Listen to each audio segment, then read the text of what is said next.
I hope everybody enjoyed lunch. My name's John Alterman. I'm the Zbigniew Brzezinski Chair in Global Security and Geostrategy at CSIS. I have to tell you, I am really delighted to be here in Manila. I'm very grateful to ICTSI for supporting this work.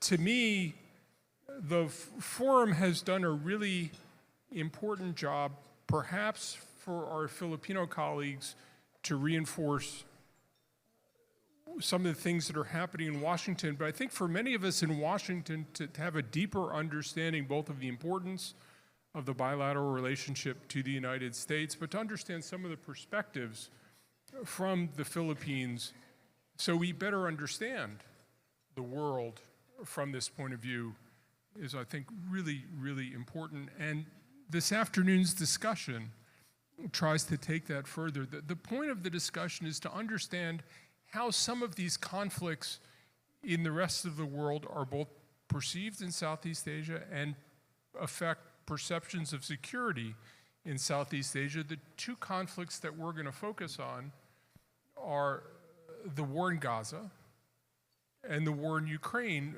And you could argue that the United States has taken contradictory perspectives, arguing in Ukraine that these are about a rules-based order and we're enforcing everything as the world wants. And then in many ways in Gaza, as the world says what Israel is doing is contradictory to international law, the United States is very protective of Israel's right to advance its security as it sees fit. We have a really, really, really terrific panel to discuss this. First, we have Professor Henelito Sevilla from the University of the Philippines, Diliman. He's a former dean. He's the president of the Philippines Middle East Studies Association. He lived in Tehran for 10 years where he did his graduate work. I think he will start by giving us a sense for how all of these security issues look to him from here with his background in education. Then we'll go to Lucy Kurtzer-Ellenbogen. Lucy is now at the Middle East Institute, but for those of us who follow Washington Middle East issues, Lucy had a remarkable 15-year run at the U.S. Institute of Peace where she focused on advancing work on Arab-Israeli issues. She was educated at Georgetown. We then have Kritzman Caballero, who's an expert on ASEAN Europe issues. Yeah, he lectures at Ateneo de Manila University. He's also lectured in Russia, Romania, and elsewhere. And then finally, my friend and colleague, Max Bergmann from CSIS. He's been with us for 3.5 years. He had a long career at the Center for American Progress and also had a whole range of important roles in the Obama administration. So, Henelito, I think to start with, give us the big picture. How do these Middle East conflicts, in which the United States has been enmeshed for decades, how do they get read in Southeast Asia? What does it tell you about how the U.S. would act in Southeast Asia? How, as a Middle East expert here, what do people want to know about how things there affect things here? Okay, thank you so much, John. Good afternoon, everyone. First of all, I would like to thank the Center for Strategic and International Studies for bringing this forum here in Manila. This is a very timely forum, particularly with regards to the issue that we will now be discussing on Middle East. Now, the Middle East region, when you look at it from the perspective of Filipinos, is treated separately from what we have in Southeast Asia in terms of geopolitics and even in terms of economy. But we need to reconsider this assumption of position because the Middle East region is very much connected to the stability, both in terms of political and economic and even strategic development in Southeast Asian region. Number one is that in terms of geopolitics, the Middle East region is a region that basically conditioned between three important continents, and it's very important with regards to the movement of people and commerce. Second, the Middle East region is a region that produces a lot of crude oil, in which economies in Southeast Asia are very much dependent from. And the third one probably is the issue of probably the OFW that we have in the Middle East region, wherein around 2.2 Filipinos are working there. And there are actually recent developments in the Middle East region nowadays, and that development in terms of geopolitics is the increasing aggressive positioning of China in the GCC, particularly with regards to its economic engagement with the GCC countries under the Belt and Road policy. And China also wants to project itself as an important power in the region, and therefore I think that the US re-engagement in the Middle East region recently has something also to do with this geopolitical as well as power competition that goes beyond not just in Southeast Asia, because we do have problem with regards to South China Sea or West Philippine Sea, but this is connected to the development that we have seen in the Middle East region, particularly in the recent conflict between Israel and the Gaza, the Palestinian or the Hamas in Gaza Strip. So can I continue? Yeah, go ahead. Now, indeed, having said that, indeed, the world is transforming, and the geopolitical and security development in Eastern Europe, Ukraine and Russia, and Middle East have produced a resounding impact in the lives of every nation across the regions, including the Philippines. This geopolitical and security development in two regions not only disturbed the relative peace and economic developmental efforts that we have experienced in the past decades, but it also creates a high level of uncertainty and danger that, if not managed well through different platforms, and if not following strictly the adherence to the principle of international law and international humanitarian law and other existing regimes, probably we will have problem in the coming years. Now, let me bring you again to the region of Middle East, because this is where my expertise is. I was in Iran for 10 years. I've been an observant of the geopolitical development in that region, particularly with regards to Iran-US relationship and Iran relationship with Israel, as well as the relationship of Iran with the GCC. Now, in regards to Israel conflict, although the conflict between Israel and Palestine and Israel and Arab countries started long time ago, primarily after the creation of the State of Israel in 1948, it was not until October 7 last year, 2023, 2 years ago, that the so-called Hamas surprise attack on Israel during the Jewish holiday defined much of the current Israeli reaction against Gaza these years. No? And with this in mind, there are several observations as a scholar of Middle East that I could mention here. And one of this is basically this conflict in Gaza and the enduring crisis that the Palestinians have suffered from Israel, and the possibility of expanding this crisis is creating a kind of, an issue of credibility, trust, and leadership among involving actors. Now, trust, because it is not really, we are not really sure whether or not both actors would trust each other.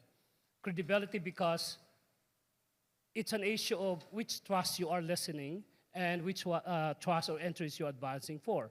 And leadership, in the sense that in this conflict that we have now experiencing, who among these global powers or superpowers would provide that leadership, would provide that leadership that would bring this conflict to an end. The second observation that I have seen, in lieu of this Israeli-Palestinian conflict in Gaza, is the expansion of this bilateral war, which involved other countries in the region, particularly Iran.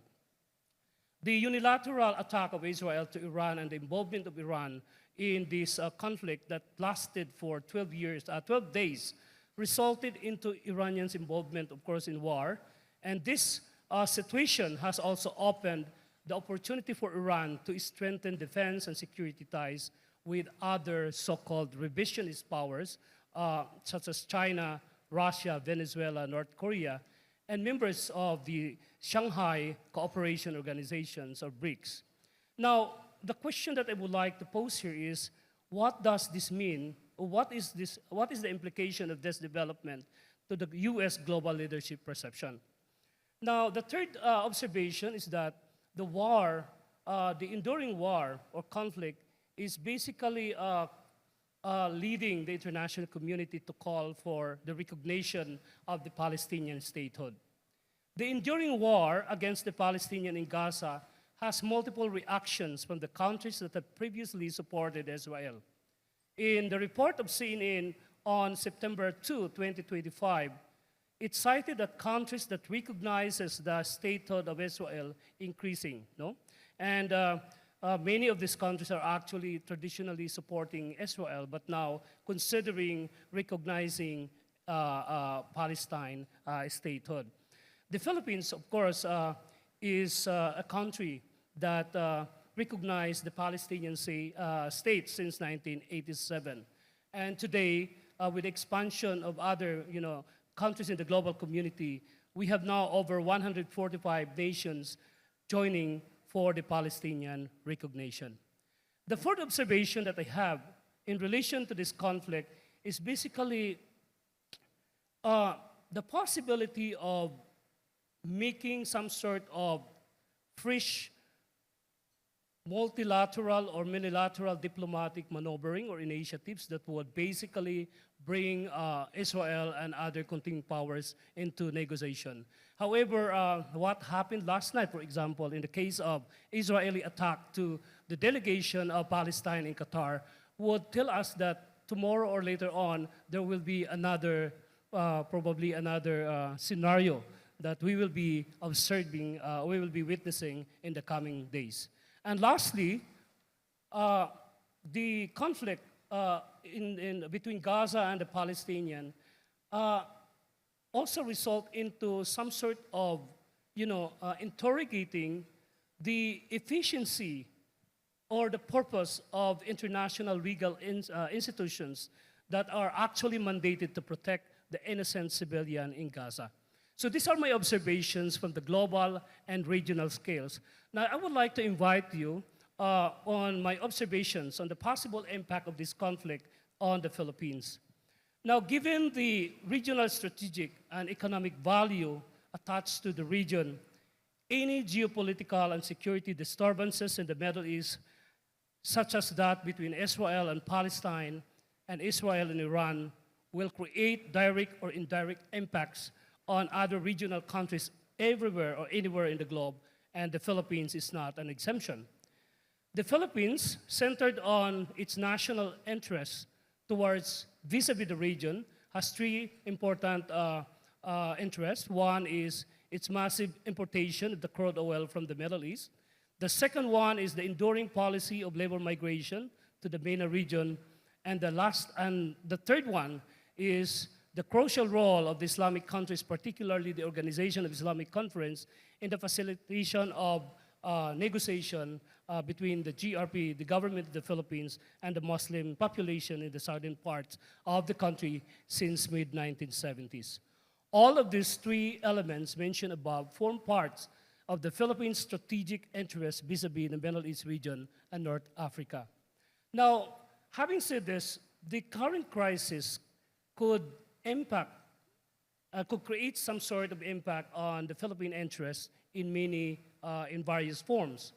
On the first element, the Philippines, like other countries or consuming economies in Asia and the Pacific, imports a considerable amount of crude oil from the GCC. Along with Saudi Arabia, for example, the Philippines also heavily importing crude oil from Kuwait, United Arab Emirates, and Oman. And the Department of Energy in the country reported in 2021 that around 92.2% of the country's total crude mix originated from the Middle East. So how is it related to the current issue? Now, The relationship is that all these importations are supplied from the GCC, from the Gulf Cooperation Council, and this passes through the narrow strait of the Hormuz in the Persian Gulf. And having said this, any military control of the Strait of Hormuz as the result of the Israeli-Iran conflict, or possibly Iran's possible decision to close the Hormuz, will create a massive negative impact on the delivery of crude oil to the Asia-Pacific region, including the Philippines, which import more than 90% of its oil supply. On the second element, since mid-1975, the Philippines started to import or export workers to the Middle East region due to shortage of works at home, and due also to the higher rate of demand for foreign labor in the Middle East region. From a well-declared temporary solution to unemployment problem at home to a much institutionalized labor policy that encourages migration for work, the country sends more than 10% of its people overseas, and the Middle East and North African region is the recipient of about 2.2% of this OFW. The bulk of them are from Saudi, 2.2 UAE, million, no? Qatar, Bahrain. 2.2 million. I Yes, that's Not about 2.2 2.2%. million. Right. That's so much, right? Now, having said this, any conflict or political disturbances in many of these countries in the Gulf and the greater Middle East and North African region would basically create some impact on the welfare, the safety of the Filipinos working in those countries. Now, with regards to the third element of the Philippine, interest in the region, it is basically the relations that we have with these Muslim countries. Although no noticeable concerns at the state-level relations, and that the government of the Philippines maintains cordial diplomatic relations with other countries in the region, local support to the Palestinian cause is increasingly evident in the country, not just among the Filipino Muslims, but also Filipinos from other religious groups, from various universities, students and faculty and staff, as well as from various civil society groups. This increasing support of Filipinos towards the Palestinians in Gaza as the result of what has been happening between Israel and the Palestinians in Gaza should be given attention, I think, both by our local and national authorities in the country. It should form part as one of the important considerations in the future Philippine-Arab relations and Philippine-Israeli relations. I know that I have 5 minutes to 10 minutes only, so let me proceed to the conclusion that if you have some clarification or questions later on, you may address it. Now, in concluding my remark, the crisis in Europe and in the Middle East in particular has far greater implications beyond those four countries.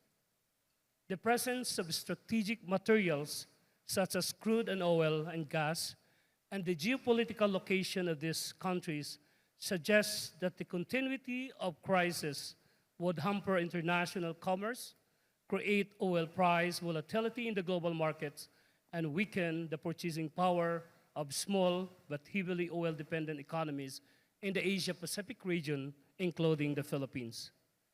In the geopolitical front, this crisis in the Middle East will also open a high tendency of forming new alliances, challenging the dominance of the Western financial infrastructures in the region. Now, due to higher impact of this crisis to our country, the Philippines, the country needs to put the Middle East region into its core strategic and security considerations at all time. There has been few discussion about the Middle East and the Philippines, and I think I was one of those few people who really work hard to promote and to introduce the region as an important component of our national interest or strategy. And this means also that the Middle East region should not only be treated from its labor and energy consideration as we send our Filipinos and we import oil and gas from the region, but also to include the Middle East in the Philippines' overall strategic and national security calculation. Thank you for listening. Thank you very much for that comprehensive overview. Lucy, I'm interested in your take, but also this question of how does what's happening affect the way the international order works? Thank you, and thank you. I think Henelito set up a number or established a number of points that start to answer that question and that really tie into many of the conversations that we've been hearing over the last couple of days. I'd like to start in that regard. I think a good and representative starting point is one of the things that Henelito just mentioned, which is what happened in the last 24 hours in Qatar. Because when Israel launched this strike on the Hamas leadership, reportedly meeting in Doha to discuss the US proposal, latest proposal on a ceasefire, and a US offered proposal for which Qatar reportedly had been encouraging Hamas to consider favorably. The strike was not, again, according to reports, successful in terms of taking out the targets, but what it has done is raised a lot of questions about the US's credibility as a trusted broker or guarantor of diplomatic off-ramps, certainly in the Middle East. And it actually doesn't matter what the answer is to the questions that certainly are out there of, did the US know? How long before did it know? Did it not know? But whatever the answers are to that question, the point is the credibility of the US in this regard has taken a hit. And I start with this in relation to your question because I think it relates very strongly to questions that were raised actually in the first panel yesterday. And particularly the dichotomy between hard and soft power that one member of the audience asked. And Ambassador Mitchell had this very useful framing, I thought, which was that the US is that hard power is what creates an international order and soft power is what helps maintain it. And I think that the US's inability to bring an end to this war that is now going on 2 years, and beyond that, the widespread anger among politicians and publics alike globally that Henelito was just talking about and referencing, you're seeing here in the Philippines as well, and a sense that the US has been enabling and fueling the war's perpetuation has meant a severe hemorrhaging of US's soft power. And that's not just this current administration, that's been happening over the course of the previous administration and this administration as this war has dragged on. And I think this will only get worse for as long as there is no clear political endgame, not just to the war, but to the broader Israeli-Palestinian issue. So I don't need to spend a lot of time in this room on why this matters, and I think that Henelito has laid a lot of that out. So I'll briefly make a three-pronged assertion here that I think echoes some of what we heard, which is that Middle East stability matters to the domestic stability of the Philippines and its ASEAN partners for the economic reasons, the supply chain reasons, the OFW reasons that we just heard. It also matters to the US's ASEAN allies and their interest in having a US that has the bandwidth to focus on shared priorities in Southeast Asia. The question comes up a lot, this so-termed pivot to Asia that has been vaunted across a couple of administrations. The question comes up with all that President Marcos this morning talked about all that the US has on its plate and in fact mentioned the topics of our panel today. And one thing we know, and I know, John, you've been more than aware of these debates and discussions in the Washington policy community for at least 2 decades now of whether the Middle East actually does rise or should rise to being a core interest anymore of the United States. But the fact is, whether it should or it shouldn't, and whatever the answer to that question is analytically, the Middle East has had a habit for decades of forcing itself back onto the US's agenda. And often when that happens, it's been around this Israeli-Palestinian issue. Now, I'm not among those that thinks that the Israeli-Palestinian issue is the sole cause of all the problems in the Middle East. But what is certainly the case is that it becomes a very consistent rallying cry for spoiler actors, and is certainly an issue that animates regionally and globally in a way that America, as much as it may try to turn away, gets pulled back in, as we've seen for the last couple of years. And relatedly, US soft power influence in the Middle East and elsewhere is important to our allies in this region, specifically through the great power competition lens that has also been referenced. So that leads me to, I think, a final point that I think gets also at your question, John, and this is in relation to the importance of Middle East stability. And that is the recent years' focus on Middle East regional integration, its relationship to great power competition, and the ongoing obstacles presented by the festering Israeli-Palestinian issue. The articulated US goal of greater Middle East regional integration has a through line from the first Trump administration through the Biden administration through now this second administration. But it actually didn't even start there. I mean, the idea of Arab-Israeli normalization, regional integration, has been a present feature of American diplomacy for many years. You can think back to the Madrid process of the early 1990s, for example. And even in the second Obama administration, when then Secretary of State Kerry was trying to negotiate a comprehensive Israeli-Palestinian agreement, there was an element of trying to bring in the regional actors. But it was the first Trump administration that succeeded in consummating these Abraham Accords, certainly a diplomatic achievement, and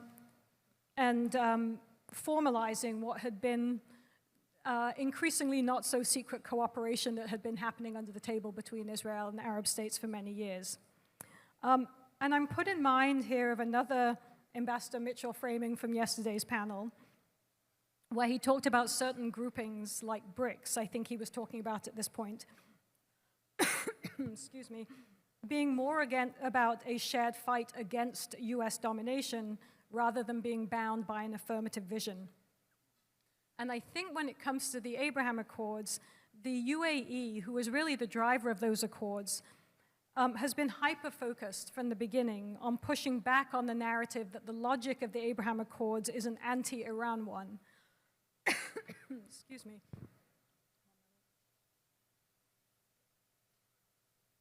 What the Emirates in particular has been wanting to do is push a more affirmative, leaning into a more affirmative narrative, that it's instead that these Abraham Accords agreements are more a pro-UAE interest agenda with the potential for great economic and technological benefit.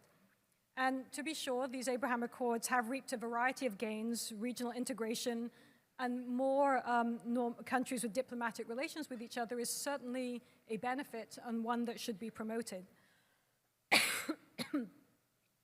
And also, to be sure, the uniting power of Iran as a threat was clear.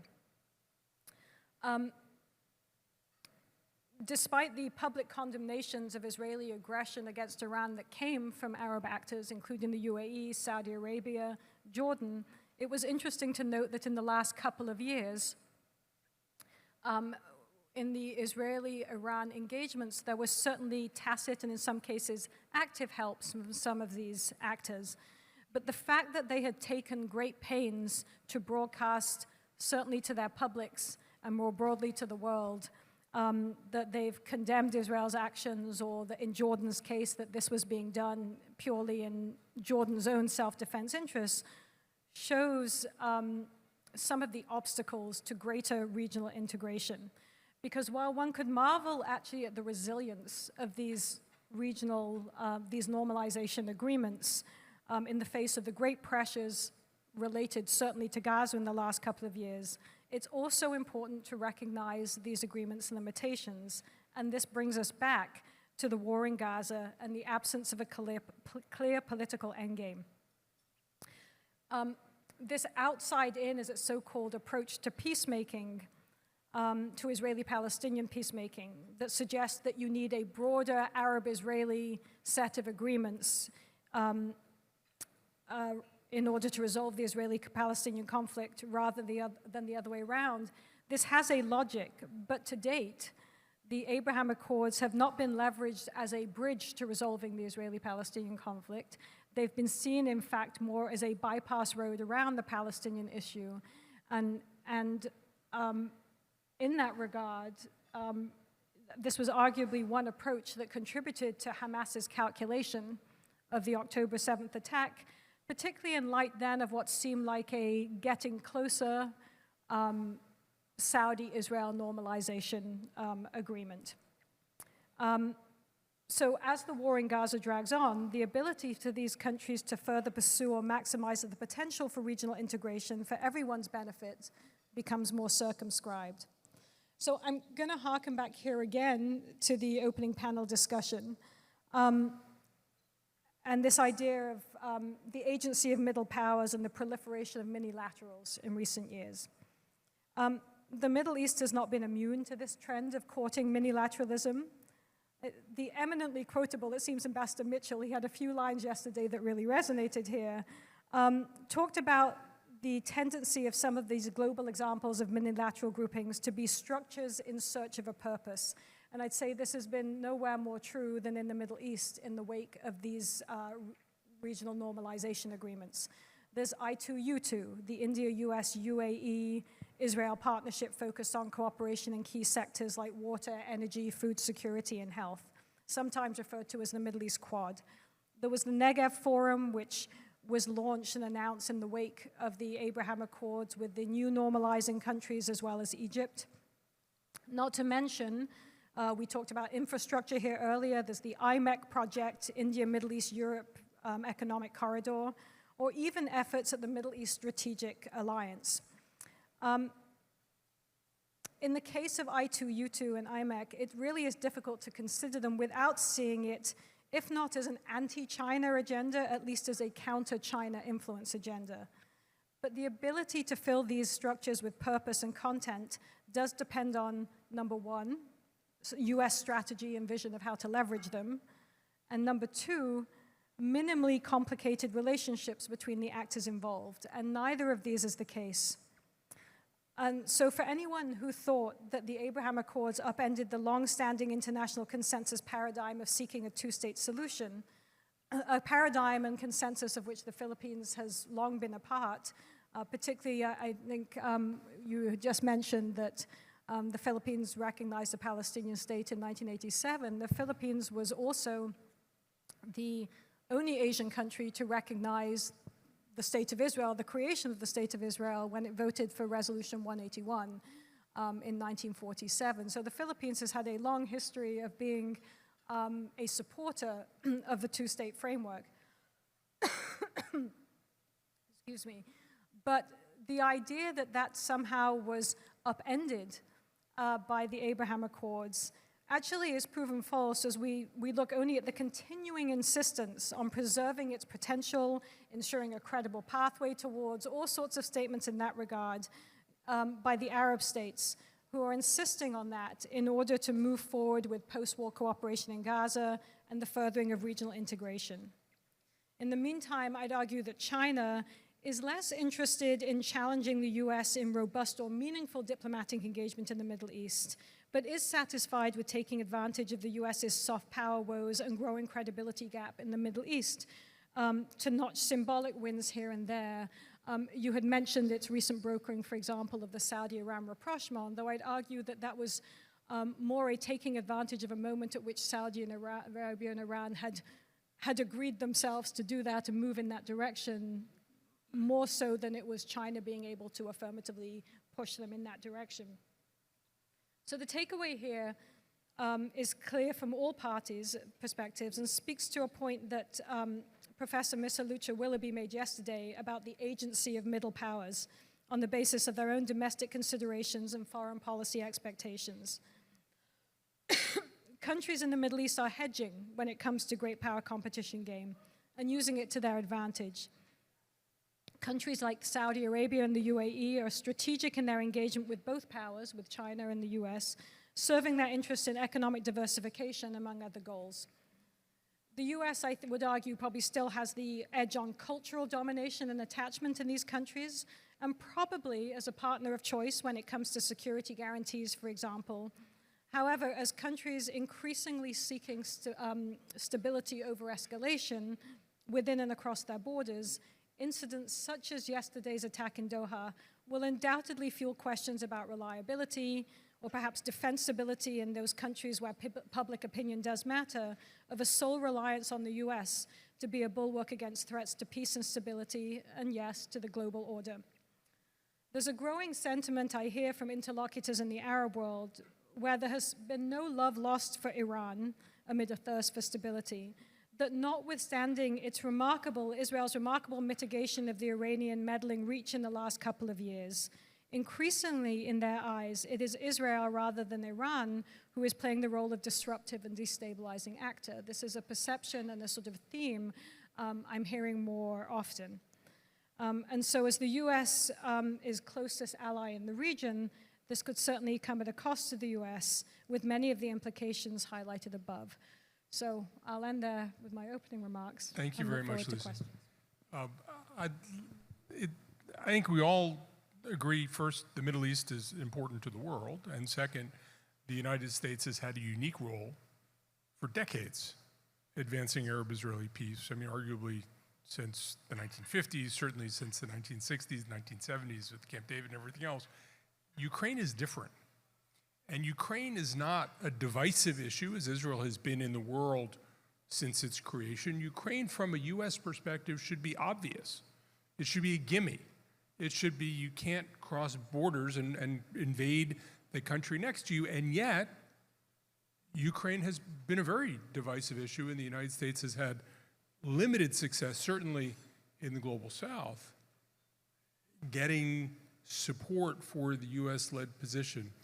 So, Kritzman, help me understand from an ASEAN perspective, what does Ukraine look like, and what are the implications for the way Ukraine is unfolding for Southeast Asia? Thank you very much, John. Of course, I'm pleased to be part of this panel. Thank you very much to the Center for Strategic and International Studies for the invitation. So to offer in terms of the discussions and the discourse that we have today, I will be providing an ethnic perspective, which is an outsider perspective in terms of the Ukraine-Russia war, the EU strategy and global shifts, and how the US and global, regional and global power competition, of course, in the context of Indo-Pacific, and of course, what lessons can we learn in the context of the Philippines. First, let's frame that in the context of strategic value in terms of how Ukraine war and the fragility of global norms. Ukraine war is practically a strategic rupture in terms of the international system, which we know that it is propelled by, of course, what scholars would describe to be a VUCA world, volatile, uncertainty, complex institutions, and ambiguousness of the international system, but more moving towards a Bani world system, which is composed of or described, often characterized by brittleness, anxious actors of both state and non-state actors, the non-linear approach, but at the same time incomprehensible way how institutions practically work, and in the same way how actors respond to these specific challenges. So practically we can see here that there are a lot of challenges posed by these so-called post-Cold War consensus in terms of security and in terms of territorial integrity. And Russia's invasion is a calculated act of aggression, yet global responses has been trying to expose certain limitations and inconsistencies in how international law is actually being applied. Now, let's look in terms of the Russian psyche, in terms of the strategic intent, why Russia has pushed forward in terms of its agenda and the psychological posture of the Russian Federation. Before we try to unpack with regard to how the European Union's response, but at the same time how these power projections practically now being addressing or changing the landscape of geopolitics and geoeconomics in the region. Russia seeks to reclaim a great power status, and this is reflected, of course, in the neo-Eurasianism perspective of good neighborliness, but at the same time, trying to create a posture of pivoting to the Russian Far East, which would allow the Russian Federation to have an equal access to the Eastern Asia, but at the same time, access to the Southeast Asian, because the epicenter of power is practically in this region. It is the gravity of power which practically now centered into the fulcrum of the interrelationships. It resists NATO expansion, dominate its near abroad, its hybrid tactics, military aggression, disinformation, and energy weaponization are part of the deliberate strategy of disruption. Psychologically, Russia operates from a siege mentality shaped by historical grievance and imperial nostalgia. Understanding the mindset is essential to practically anticipate in terms of countering the behavior of the Russian Federation and how the European Union has been an effective actor from what we call a normative power moving towards as a geopolitical actor, which of course has been put forward by the European Commission, President Ursula von der Leyen, proposing that Europe needs to be now putting forward a geopolitical actorness. As a global actor in itself, or in its own respect, the European Union sui generis principle practically now would play an important role into these actions taken with regard to the Russian-Ukraine war. The EU has taken decisive action in response to the Ukraine war, imposing 18 rounds of sanctions as of August 2025, providing military and humanitarian aid, supporting Ukraine's path towards EU membership and reconstruction. This marked a strategic transformation from traditionally normative actorness of the EU, capable of projecting influence, defending interest, and coordinating defense policy. Though, of course, we know that the EU's two-pillar, of course, in terms of the integration project, focusing on the common foreign security policy and the common security defense policy, the CSDP is still weak, right? And we need to further, of course, the need further reassessment on how the Union will be able to transform this and to integrate more cohesive action in this respect. High Representative Vice President of the European Commission, former head of the European External Action Service, Joseph Borrell, has framed this shift as Europe's geopolitical awakening, stating that Europe will be geopolitical or it will not be. He acknowledges that Europe was once political naive, relying on economic power alone, and now seeks to engage in power relations, not just trade relations, because you know, Europe, particularly, of course, the European Union, forget geopolitics. And that is practically because they're too much focused with regard to economic integration, since the post-war transformation has resulted to a quadrupled economic development for the entire European Union. And not only that, that's the reason why more and more countries are interested to join, and there's creating a bandwagon effect to join the Union. But of course, over the years, and has passed since then, post-Cold War, the European Union has now realized that it has to step up with regard to its own security agenda. Of course, in 2016, the EU Global Strategy laid the foundation for this shift, emphasizing security, resilience, and integrated crisis response. The Indo-Pacific Strategy of the European Union 2021 extends its geopolitical posture, recognizing Indo-Pacific as a strategic priority for global stability, economic resilience, and maritime security, focusing on a rules-based international order, supporting ASEAN centrality, enhanced cooperation, focusing on maritime security, for example, cybersecurity, digital connectivity, and climate action. Of course, as well, counter-coercive practices, and also would be a strategic opportunity for the Philippines, given that this would engage principled multilateral partner that complements U.S. engagement and offers diversified support in terms of defense, diplomacy, and development. Of course, this would now have certain implications with regard to NATO and EU's deepened coordination with joint planning for Ukraine's long-term security. And Europe is not just no longer just a market, focusing on market economic diplomacy and economic integration, but it is more a strategic actor. Now, focusing this and shifting this into the Indo-Pacific region, there will be now certain, looking in terms of how the United States and China's, of course, expanding role and regional calculus in the context of the power competition. The US-Russian, US-China rivalries are about strategic dominance, not just in terms of values. We know that the European Union is a norms-based entity, which is, of course, pushing forward the principle of democracy, the rule of law, but at the same time, equal opportunities and rights of everyone, which is, of course, enshrined into the Charter of Fundamental Rights of the European Union. In Ukraine, the US sees an opportunity to weaken a rival. In Southeast Asia, engagement may be conditional on broader strategic interests, and this creates strategic ambiguity for countries like the Philippines. That's the reason why there's the need to diversify security partnerships and strengthening ASEAN as a pillar. The reason why, of course, EU and ASEAN has a strong strategic partnership, and EU is actually the first partner of ASEAN in the 1970s when it started to create a regional cooperation and further that to a deepened strategic partner.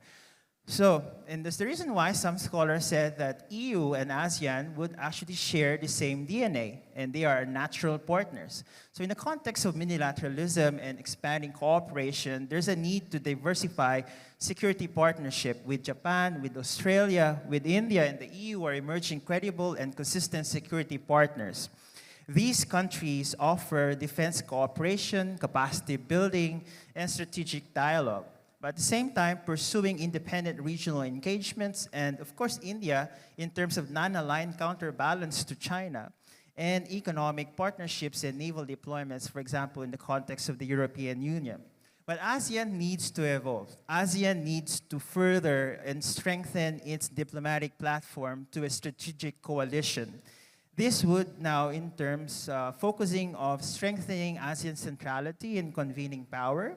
Of course, it takes a lot of discussions with regard to ASEAN centrality because the process is too slow, and that's practically most of the weakness that we can observe with regard to ASEAN. This includes coordinated responses to regional threats, cyber attacks, disinformation, and also enhanced defense cooperation mechanisms, including joint exercises, intelligence sharing, but at the same time, crisis coordination. The Philippines should lead efforts to build multilateral coalitions and strategic imperative and moral authority. This leadership would, of course, means reducing dependency on a single power. Of course, it's timely as well that the Philippines will be hosting ASEAN chairships, meetings, and related summits, for example, next year. And this is an opportunity for the Philippines to push forward a foreign policy cohesive action, at the same time making sure a more strategic approach with regard to furthering cooperation and ensuring stability in the region. Investment in terms of regional defense cooperation, such as trilateral patrols, maritime domain awareness, and joint training programs, promoting ASEAN-led mechanisms and frameworks that uphold international law and regional norms. But at the same time, we need to frame this in the context that there is now an emerging technological change as brought about by globalization 4.0 and the changing nature of war. I have just read the news that Poland actually shoots down a Russian, how they call this, Russian, a drone, sorry, yes, it's a Russian drone a few hours ago, and we see that this is now changing, of course, the landscape as we entering globalization 4.0, a fragmented, tech-driven, multipolar world system with, of course, digital infrastructure, strategic as in terms of positioning, emerging technologies, AI, drones, cyber tools, but at the same time, space technology. In the early weeks or even prior months of the invasion of the Russian Federation to the territory of Ukraine, we have seen that satellite images have already proved to have, we have seen positioning, of course, of the forces of the Russian Federation into the territory of Ukraine. Now, this has transformed the way how war, of course, or actions taken by states and conflicts are now fought in the information space. from kinetic to a more cognitive approach in terms of changing the narrative, but same times we can see in terms of the disinformation and misinformation campaigns that has been a rapid trying to mobilize that to ensure that it would push forward certain agendas.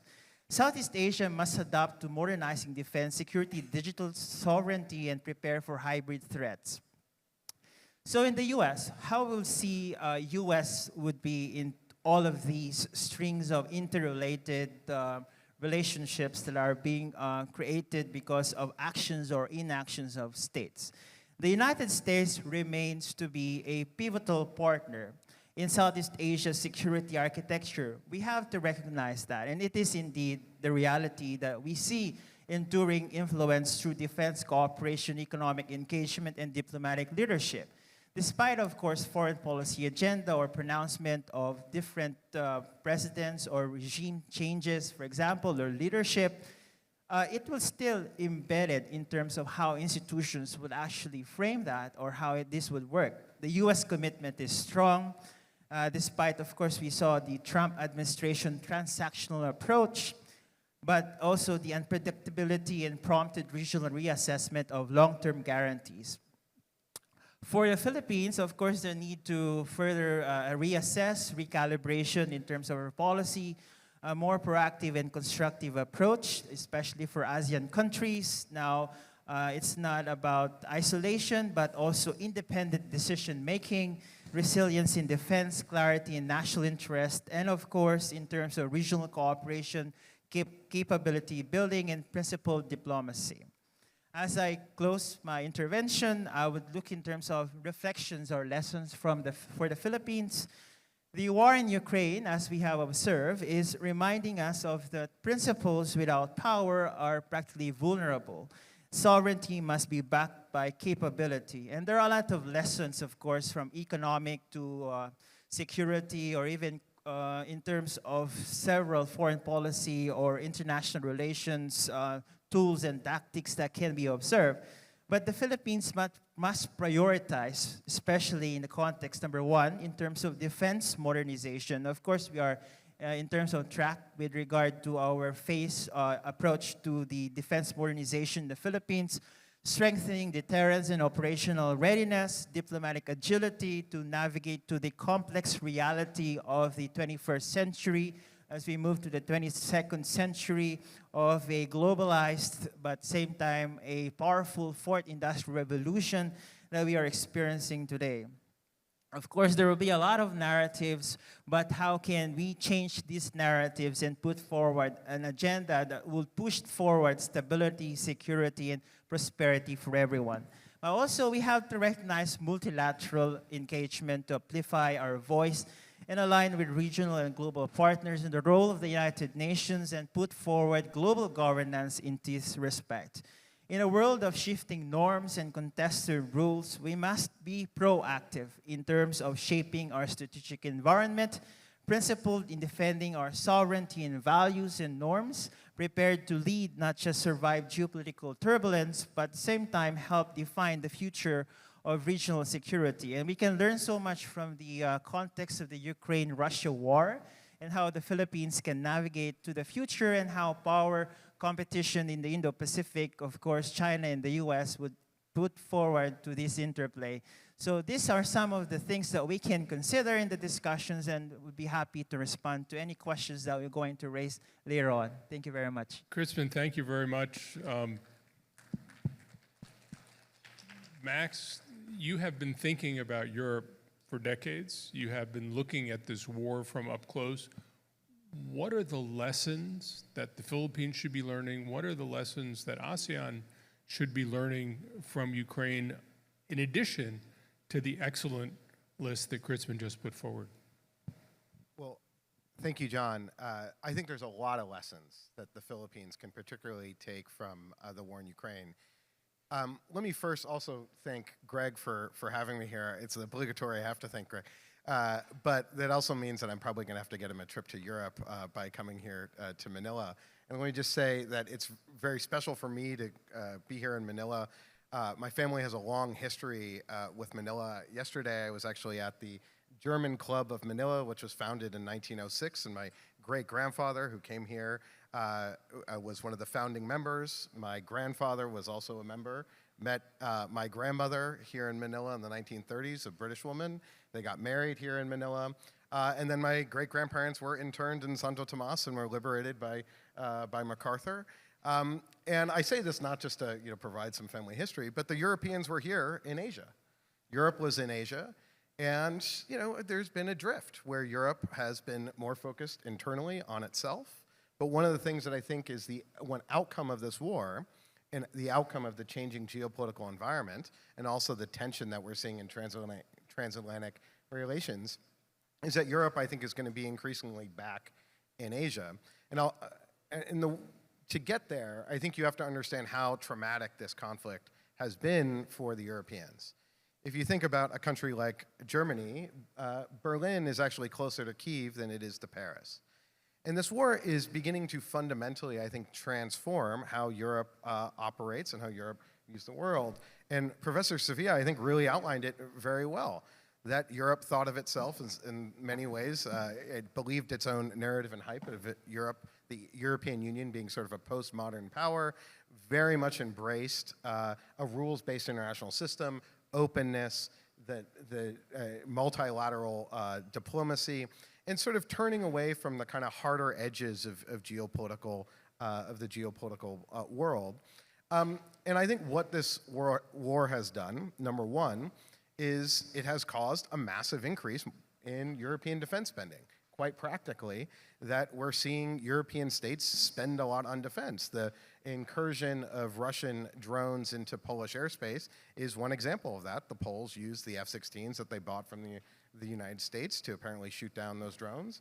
But Europe is more and more worried about its own security and therefore investing in it. And why that matters is because one of the great weaknesses of Europe, one of the reasons why Europe has become less impactful in the world, is the structural case of where European states, the UK, France, and if there are any UK and French diplomats in the room, please cover your ears, are less impactful than they were 20, 40, 60, 80, 100 years ago. And so you see the decline in the power of European states, but Europe collectively is incredibly powerful. It's 450 million people. The EU is an economy the size of China and the size of the United States. And so they have actually collectively tremendous power. And so when you see a tougher geopolitical world emerging, Russia invading Ukraine, but then also before that, China acting in a way to take advantage of a more open global economy, the Europeans realizing that they have to start acting more forcefully together on the economic side. And that's where the EU acts as one. So we're seeing the EU and European states invest in their own defense. We're also seeing the EU try to diversify its economic relationships. And this then leads to Donald Trump, causing a real rupture in transatlantic relations. There's been a lot of reassurance here at this conference about the US-Philippines relationship. It's a very different tone in Europe right now in transatlantic relations. While there is a sense that things are not as bad, I think, as many Europeans feared they could be when Donald Trump returned back to office, I think there's a sense that right now we have a very uneasy peace in transatlantic relations, where European states have worked very hard to try to modify, or to try to praise the president and try to make sure tensions didn't get out of hand, to try to make sure the president didn't fully pull US support from Ukraine. The fact is US support for Ukraine is dramatically declining, and it's dramatically declining because the United States is not going to go to Congress to ask for more security assistance. And so that burden of supporting Ukraine to maintain its war effort is going to fall on the Europeans. The Europeans also never thought that peace negotiations with Russia were going to go anywhere, particularly when the United States was pulling its military support. I think those assessments have been proven thus far really correct. Russia has actually increased its air assaults on Ukraine since President Trump took office. There is no sign that Russia has any intention of reversing course in this war, frankly, because they believe they're going to win it. They believe that they're on the right side of this attritional conflict, and even know that they've lost roughly a million people in this conflict, 1 million casualties, and their economy starting to really suffer. They think that Ukraine is suffering more, and that with declining US support that Europe won't be able to fill the gap. So what we're seeing in Europe is an effort to try to prove that to be incorrect. Lots of investment in the defense industry. Ukraine is also modernizing its defense industry in a way that is, I think, has a lot of relevance to the Philippines. The mere fact that shipping is going in and out of Odessa, a Ukrainian port. Ukraine, I think, in some ways has neutralized the naval battle of the Black Sea despite having lost its navy in the first few weeks of the war. And they've done that through innovation, through using drones and other capabilities, other missile systems, to basically make it so a big, great power with a navy has been neutralized at sea in reopening shipping into Ukraine. I think that has a lot of lessons potentially for the Philippines.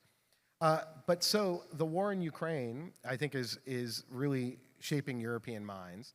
And the US pulling back from that support, I think, is really causing Europe to take its own security much more seriously. And so Europe is becoming a hard power. But on the economic dimension, what we're seeing is that the Europeans increasingly view the United States as no longer reliable. There's a lot of discord inside of the EU over their trade deal that they struck with the president, even though I think it's a better trade deal than most other countries have struck. But what the EU has also done is said, okay, if the US is not going to be a reliable trading partner, that doesn't mean the rules-based trading system is dead. It means that the EU wants to hold it up itself. And that means the EU is turning to Indonesia, it's turning to India, it is turning to Mercosur. It has announced trade deals with Mercosur and Mexico last week. It's hoping to complete trade deals with Indonesia and India by the end of the year. And if you have one power that has an economy the size of China and US really doubling down on a rules-based trading system, saying that we can cut deals, and oh, by the way, we're reliable, I think there's some headway there, and we'll see how far that gets. But I think one thing you saw at the EU-China summit that happened this summer is you didn't see much at all. There was a lot of talk in the beginning of the Trump presidency of the EU was going to try to hedge and lean toward China and try to get China, try to be in the good graces of China. The problem for the EU is, one, China is supporting Russia, and that became a big problem. And the second problem for the EU is that China and the EU make the same stuff, cars, and especially in the clean tech sector. And so you saw an EU-China summit that resulted in very little. So the EU is not turning to China. They see China as a potential problem for the global economy, a potentially revisionist power. And so what you see is, I think, the EU trying to uphold the liberal economic trading order. Finally, the Europeans really believe that big countries should not invade small countries, and upholding the international rules and norms that the United States helped create. And I think that's very useful, especially for countries like the Philippines that have their sovereignty being violated all the time by China. The EU and European countries actually are adhere and belong to the law of the sea treaty. And so I think what we're going to see from this war is wars have real impacts. It is causing the EU to think of itself more geopolitically. It is causing European countries to have to work together more as Europeans. And I think that that is going to be rather transformative, not maybe in the next year or two, but I think over time, in the next 5 to 10 years, I think Europe's role in the Indo-Pacific is going to be much more enhanced. I think the big challenge that Europeans have, and we see this all the time in Washington, is that they're a total mess diplomatically when they engage the rest of the world. When they engage a country, you talk to individual countries, you talk to the EU, it's really hard to figure out which EU person really matters. And so I think there's a challenge both on countries like the Philippines understanding Europe, because it's very confusing in how it works and operates, and also on the Europeans beginning to figure out how to actually have a coherent way of engaging the world. Sometimes it's an advantage that they're that there isn't a coherence, and I think that's actually helping them with the Trump administration, that there isn't necessarily one message, but many, and everyone's confused about where Europe actually stands vis-a-vis Donald Trump.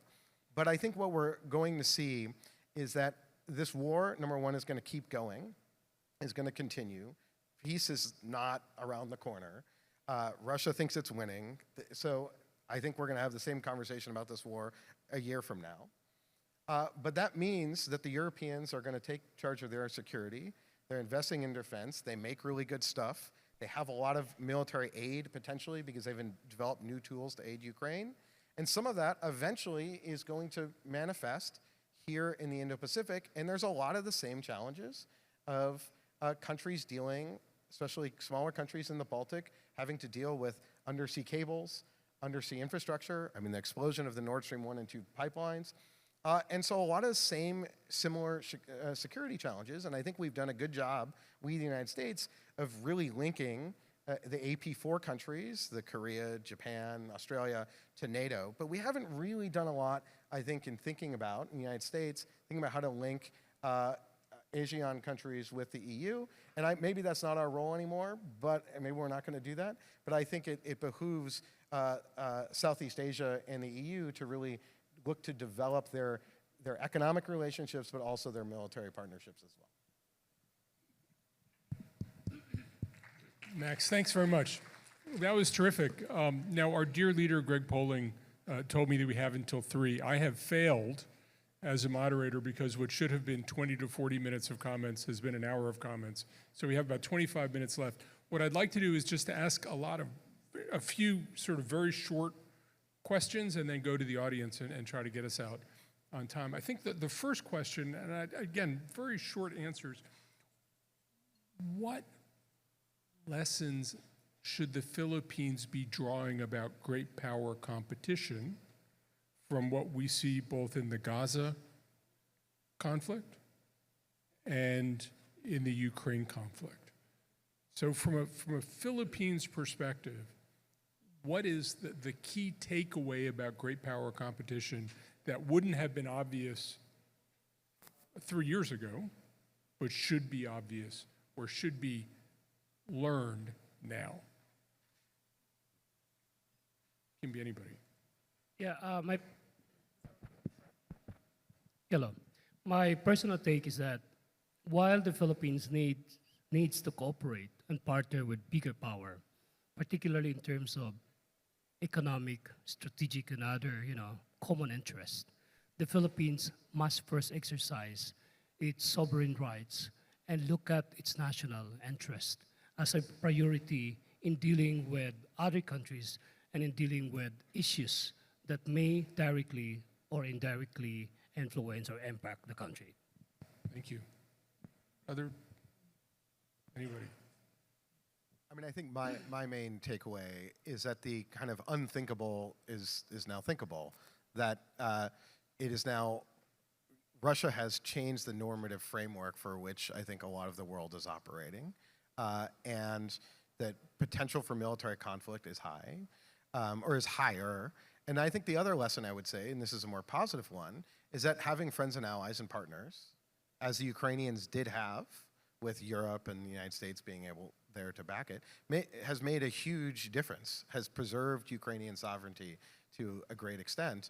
And so even though that the unthinkable is now thinkable, investing in lots of partnerships, relationships, and being on the right side of those arguments of history really does matter, I think, in the end. Lucy? Yeah, the only thing I'd add here, and I referenced the role of great power competition in the dynamics we were saying, but I do wonder, and I think it's worth thinking about, whether there's a risk of over-interpreting great power competition as always the motivation for some of these actions. And I think the result that comes from doing that, I actually think I was talking about the agency of, if you call it, these middle powers or the regional actors, is that as countries go about exercising their own interests, often this great power competition framework has countries taking advantage of that, even if that's not the motivation behind the actions, right? So you have, right, this is enabling Gulf state actors, for example, to dangle, say, the threat of, well, we'd prefer you, United States, as a partner, but we can always move to China, for example, or vice versa. So I'm not quite sure where that takes us in terms of lessons to be drawn and how to counter that, but I think it is worth bearing in mind that what do we do by maybe giving too much weight to the idea that all actions are being taken by these powers in the name of great power competition, that sometimes there are other forces at play. Well, yeah. What would be the key takeaway with regard to power competition and how this would reflect in the context of the Philippines? Well, I agree with, of course, Dr. Sevilla and, of course, the rest of the panelists. Well, we need to go back first to the domestic arena, to understand, of course, what is our national interest, our foreign policy agenda. Of course, it hinges, of course, to the pursuance of independent foreign policy, as what has been mentioned by the President during the State of the Nation address, that we are pushing, that everyone is our friend and we are enemies to none, right? So we have to look into that aspect. We have to diversify our cooperation. Of course, we can use various models or ways by which we can pursue our cooperation through minilateralism or into the multilateral aspect. Of course, we have elevated in terms of our partnership with regard to our strategic partners, Australia, South Korea, Japan, Vietnam, and of course recently with the visit of the President in India, which I also took part of that delegation, joining the President in India, which we have elevated now our partnership with regard to India strategic partnership. So what we can learn from this is the fact that despite that the seemingly complex and more difficult world that we are right now, especially in the context of Indo-Pacific, it is very important that we know who our friends are and but at the same time maintain cooperation, make a balance, strike a balance, because at the end of the day, it would bring lessen tensions, especially for those that would try to dominate the region. It would going to create a balance. Of course, the basic IR theories would push forward, realism would take into note on that aspect. But at the end of the day, of course, Philippines has to diversify cooperation, and of course, we are on the right track with regard to minilateralism, and of course, in the multilateral aspect. The Philippines is pushing forward to its candidature to the 2027-2028 UN Security non-permanent member of the UN Security Council. And this is practically a move by which we are now pushing forward our agenda to be a leader in that respect in the security. As a non-permanent member of the Security Council, it pushed forward an agenda that we are serious about pushing a stability and security in the Indo-Pacific. So I think that would be my take on that. Thank you. Let me follow up on some of the excellent points here, and I think it's really a question maybe more comfortable for Max and Kritzman, and that is we have seen in Ukraine that China has not overtly supported Russia, but has been supportive of Russia in subtle ways. Is there any way that a Philippine foreign policy could neutralize potential Russian support for Chinese, I mean, aggression is a sharp word, but more Chinese aggression in this region? Is there a way to neutralize Russian support for that, or is Russia likely to take a realistic geopolitical view and say this is about the United States? Countries like the Philippines are too small to matter for larger calculations, and in fact it would be a sort of Russian-Chinese entente rather than an aggressive Philippine policy to embrace Russia and neutralize Russian support for increased Chinese aggression in the region. I guess the way I see it is that I think we have initially got the Russia-China relationship wrong. That I think a lot of Washington hands looked at Russia-China and said, no, they don't share the same interests, they're going to clash, national interests aren't there. And what we sort of missed is that this is not just a realist sort of relationship. It's one based on shared values of sort of strongmen, autocratic rule that is that can overcome a lot of petty minor differences in national interest and border disputes and other things like that. And I think what Russia has basically is backing with China is that if China wants to dominate its sphere of influence, go forth. And what China is telling Russia is, well, you consider that your sphere of influence, we're not going to let you lose. And that is, that's what Wang Yi told the Europeans this summer, said we're not going to let Russia lose. So even though the Europeans were banging on China, China needs the EU market too, they were refusing to dial down their support. So I think what we have here is a very convenient relationship that works for both national interests, but is also built on shared values, and it's basically Russia giving China carte blanche, and when Russia violates a country's sovereignty in Ukraine, that helps China in violating Philippine sovereignty, Vietnam sovereignty in the South China Sea. Do you want to add anything, or? Okay. Why don't we go to the audience? If you have a question, raise your hand. We'll try to get a microphone to you, and I will try to see through the lights. No promises, though. There's a question right there, yes? Yes, sir. I'm Professor Renato De Castro. I wear two hats. I'm the convener of national security in Stratbase, and I'm an academic in De La Salle University. My questions are directed to my two countrymen. First, may I ask a question to Mr. Caballero? When you talk about diversifying our relationship away from the United States towards to the EU and, of course, ASEAN. Of course, the notion there of trying to win away from the US is very challenging, primarily because it's only the United States that have what we call comprehensive military capability. You don't want an ally that do not have the military capability. There might be problem in terms of reliability, in terms of commitment, but what is important when you look at an ally is, at the end of the day, you look at capability. Whether the willingness will be there or not, capabilities still do matter. Take it a point. The Trump administration antagonized all the NATO countries, but at the end of the day, during the summit, all of them basically adjusted to the United States. They increased their defense budget, despite the fact that God knows that they hated Vice President Vance and, of course, President Trump. But at the end of the day, for them, the United States could not be an indispensable partner. And, of course, you talk about the EU and ASEAN. The EU is not a security organization, for all you know. It's an economic bloc. It could not offer any security guarantee like NATO. And of course, as mentioned earlier, the EU is very much divided. And of course, you talk about ASEAN. If EU is divided, thank God, ASEAN is really, you have a cleavages there. And of course, right now, there's question whether, an article that came out in Foreign Affairs basically mentioned ASEAN is becoming a pro-Chinese bloc by Joseph Liu, and he provided evidence there. So again, my point, is your notion of diversification away from the United States to EU and ASEAN feasible?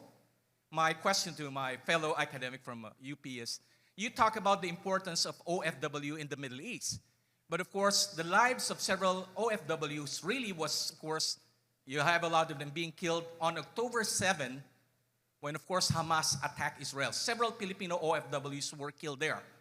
So again, I agree with you of the importance of protecting the OFW, but I don't know why I didn't mention the fact that several OFWs were killed by Hamas in Israel on October 7, 2023. And just for my fellow Americans who may not be familiar, OFW is Overseas Filipino Workers. I just learned that. I just learned the abbreviation yesterday, so thank you. Well, thank you very much, Dr. De Castro. So what I mean is that it's not about diversifying means is not to disengage a relationship with the United States. It's just making sure that we be able to cooperate with other entities or states that would also help ensuring stability, who also share the same values and norms. Of course, EU and the Philippines share the same values as with respect to democracy, rule of law, the rules-based international order. So we don't, of course, disengage with the U.S. The U.S. is there. It's our strategic ally, and it's a beacon, as what had mentioned by the President earlier during his opening remarks, is that it's a beacon of that relationship is becoming more stronger and stronger, strengthened in all respect. But it's in a way, what I'm trying to say is the fact that we also have to consider other cooperation by way we can also benefit from that cooperation. Take, for example, in the context of space technology, the EU has provided us with a mirror site that would allow, this is actually first in Southeast Asia, through Copernicus, by which they will going to provide satellite images from Copernicus that would help for various applications. For example, in terms of agriculture, in terms of monitoring, of course, those in the South China Sea, those ocean monitoring, of course, to climate, disaster, and so on. So it's practically creating balance, but in the same way, it could push forward a more tangible impact to security, stability, and prosperity of all. As what Kandikar mentioned, actually, you're right, of course, to some certain extent. In 2012, he said that the EU needs Asia more than Asia needs Europe. That's the reason why, in one aspect, we can see that it pushed forward an Indo-Pacific strategy. As I mentioned earlier, EU also has weak in terms of its common security and defense policy, which is a two-arm of the political union, and in terms of the integration project. But despite this, we have seen that the pronouncement from the European Commission, from the European Council, with Ursula von der Leyen speaking that they're now stepping into, right, investment in terms of security, in terms of military, though they don't have one military, right, because they are not one super state, right? In a supranational mechanism, of course, member states work together at the same time, making sure that their interests are well, cohesive. That's the reason why the need for them to be more cohesive in terms of their actions to the third countries. So, yeah, the point is there as to create balance in terms of cooperation, because at the end of the day, diplomacy would be important, right? To resolve conflict, to reduce tensions, mitigate that conflict, and that eventually everyone will benefit. It would be, of course, in the world of international relations, of course, there will be, of course, losers and winners. But at the same time, we have to understand that despite the fact that these are complicated issues, we can always rely with our partner, which is the United States. Thank you. In response to the second question, why I did not acknowledge, well, I acknowledge your statement, that's right. There were some Filipinos who were actually affected physically, and even some of them died during the course of war, both during the Hamas attack to Israel, as well as the result of this Israeli attack to Gaza Strip, and even during the Israeli and Iranian conflict recently that lasted for 12 days. The point here is that I mentioned in my statement that any disturbances, whether it is conflict or war, has always been a negative impact on our OFW. So I acknowledge your statement, sir. Thank you. Thank you. There's a question right here. Yes, sir. Thank you for those insights. I'm Lloyd Bautista from the Philippine Public Safety College. One of the things that prevent the outbreak of war is deterrence. I want your insights, because some scholars are saying that it is high time that the Philippines allow the stationing of nuclear warheads to prevent or deter China from even thinking of attacking the Philippines. What would be your insights on that?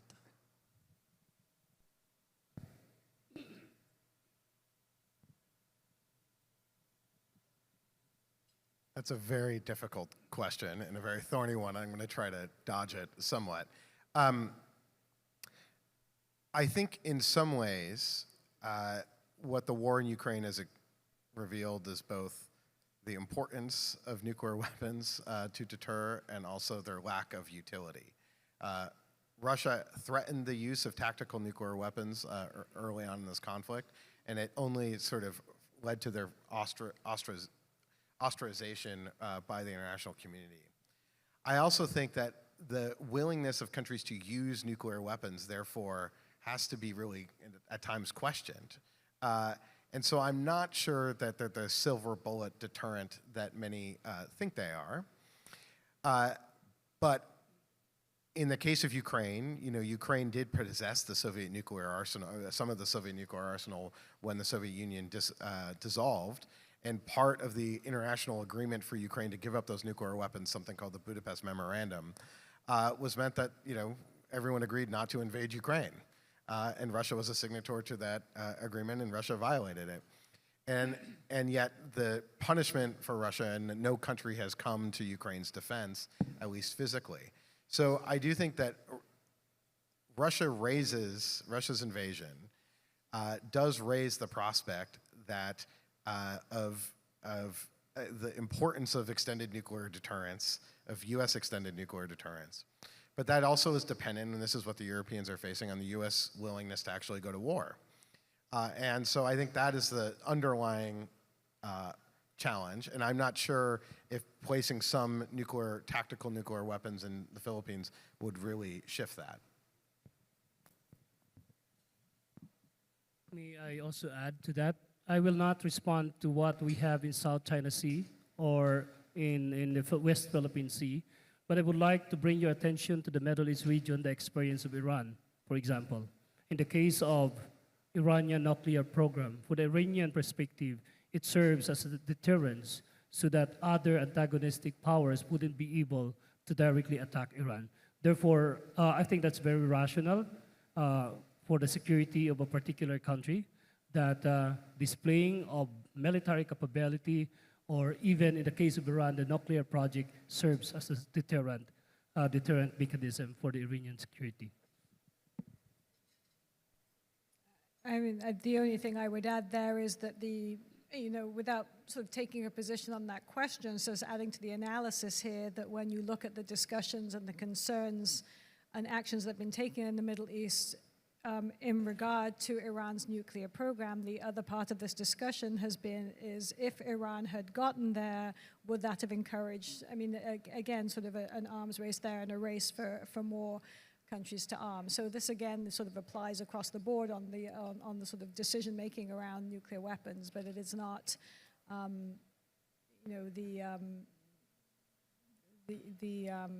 the considerations go in a couple of directions. But it just, if I could add, and I have no actual view on whether a Filipino nuclear deterrent would be advantageous or not, but it seems to me that there's an interesting contrast, because on the one hand, it feels like nuclear weapons are sort of eternally a guarantee of deterrence, that that's sort of an enduring notion at a time when everything else about the international order is in flux. The potential U.S. role, the role of international law, the U.S. Ability to promote adherence to international law, others' willingness to adhere to international law. I mean, it feels like we're all like in a period of transition, and it feels like almost that a nuclear deterrent would be something permanent. But as Max points out, that Putin was talking about using theater nuclear weapons, and nobody took him seriously, and it didn't change anybody's behavior. So maybe we're in an even more uncertain point in international relations, and for a country like the Philippines, and I think you guys have made very important points about the number of choices going forward that the government needs to make, the number of actions, individually, collectively, minilateralism, all the different tools. It strikes me that we are in this remarkable, fertile moment of change at a time when the U.S.-Philippines relationship is deepening significantly and broadening, and it's a very interesting and important time. I'm afraid that we are out of time. I am very grateful to my fellow panelists, very grateful to you, the audience, both for your patience and your excellent questions, and grateful to the organizers and the sponsors, and I encourage you to grab some coffee, grab a snack, and we will reconvene in 15 minutes. Thank you very much.